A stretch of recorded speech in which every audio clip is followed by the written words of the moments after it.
Mayong adlaw sa itong mga kaperlas no. Karon atong hisgutan ning DOJ, Department of Justice o kining Supreme Court. Ato nang hinumduman nga kanang duha lahi na siya.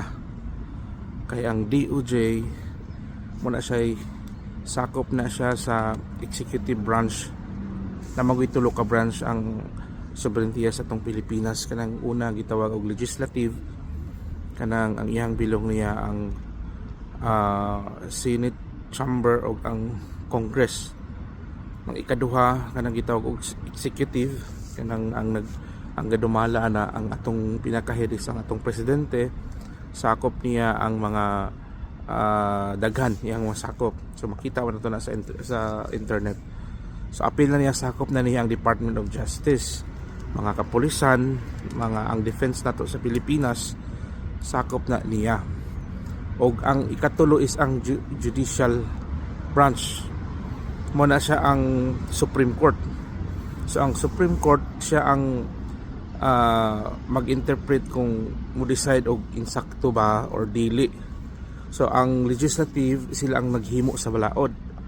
Ang kining sa executive, ang atong presidente, ang mga sila ang magpa himo sa balaod. So, magsunod ang mga katawhan. So unsaon pag-apply ang balaod. So karon sa gihimo nila ni Tatay Digong, nganong miingon sila nga nganong miingon ang mga lawyer sila or si PP Sara nga ilang i-kidnap si Tatay Digong, ngano man kay wala siya transparency nga nahitabo. Kay kitang tanan under ta sa atong balaod, we are protected by sa ato ang law. So ang gadala ana is ang maka-interpret ana is ang atong judicial branch, ang atong Supreme Court. So karon ang gihimo sa mga ugok sa mga pulis, di ba? Si Torre gihimo giadto si Tatay Digong, ipakitaan sila og wala gani warrant of arrest. Supposed to be pwede man tong gihimo nga pagdakop walay warrant of arrest, pero kung mudima na gani ang imong gidakop, kinahanglan mo hatag na kapakitag warrant of arrest.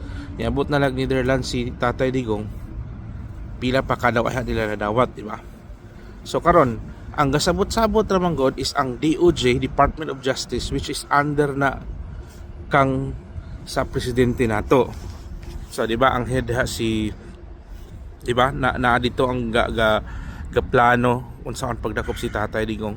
So karon ang sakto magud mo nagingon ni Tatay Digong, unsa may ako ang sala nga inyong dakpon. Di ba gikuanan sila, lecturean sila nga once nga magdakop mo usa ka kriminal or isa ka accused, di pa magud kriminal si Tatay Digong, i-accuse si Tatay Digong. So supposed ang ilang ang gihimo nila, dalaon nila si Tatay Digong padulong sa court para i-prove nila nga ay daotan nga gihimo si Tatay Digong sa katawhan.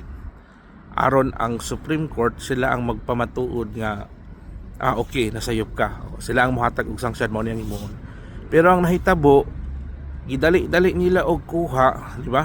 Gidali-dali nila og kuha si Tatay Digong, wala na gani nila paabtig pila to ka pagkaugma, yun pa gani luoy kay taong tiguang, mingon nga wa gani siya brief, wala.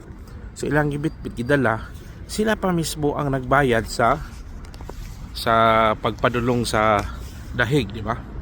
So kung imong tan-awon, supposed to be ang ato ang gobyerno manggod, ang presidente unta karon kay midterm election, supposed to be naa sila diha sa tunga, siya ang magpatunga, siya ang magpasimuno sa kalinaw sa ato ang nasod.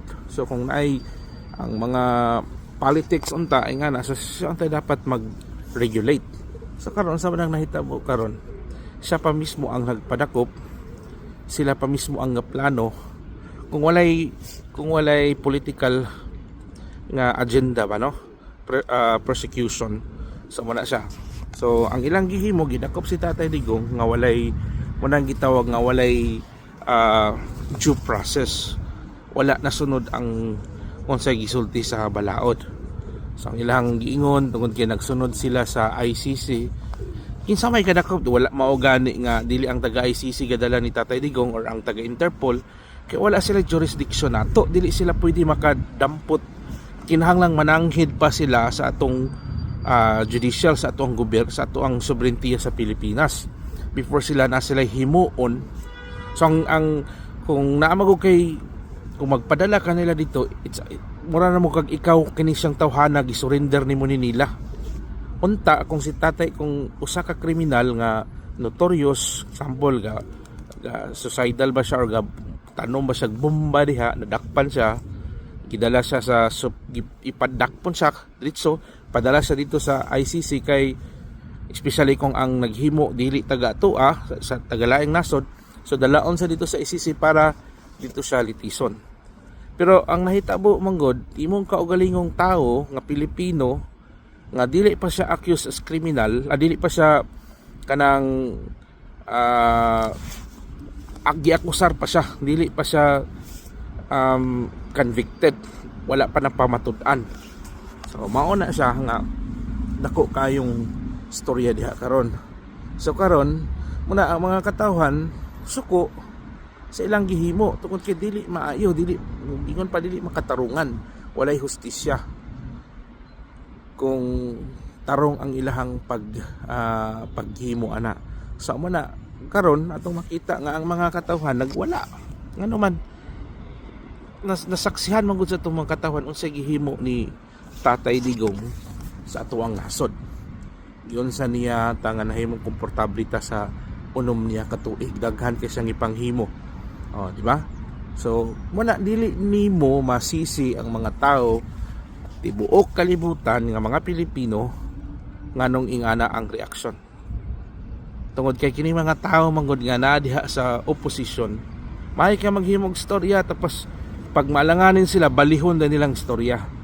So man ang hinungdan nga gubot. Pero mao na siya, atong ipanghinaot nga ang kamatuoran yun maoy magpatigbabaw ug atuwa na siyang ma-stop na unta ba, maundang na lang ilang kahambog nila. So kana lang sa mga kapirlas atong mga kababayan ug atong mga OFW sa tibuok kalibutan, maayong adlaw sa tanan. Padayon ta nga mag-amping kanunay sa atong lawas ang pinaka importante. Maayong adlaw sa tanan.